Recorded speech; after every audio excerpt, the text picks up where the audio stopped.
Warga di Kecamatan Panakukang, Kota Makassar, Sulawesi Selatan mendapat bantuan tangki penyimpanan air dari komunitas relawan. Bantuan ini mengurangi beban warga yang terdampak kekeringan.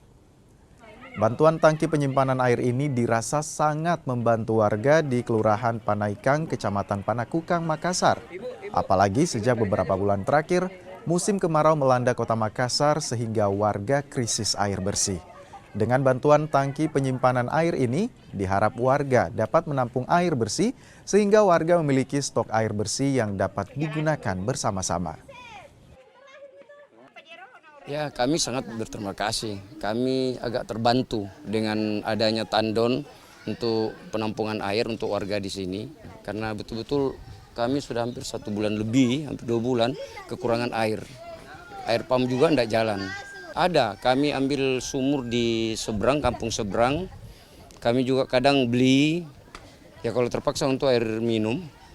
Ya, untuk pakai cuci-cuci itu air sumur, tapi air sumurnya itu agak keruh.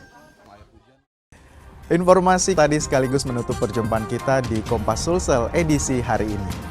Saya Gufran Lamataha beserta kerabat kerja pamit undur diri. Terima kasih atas kebersamaan Anda, selamat pagi dan selamat berakhir pekan.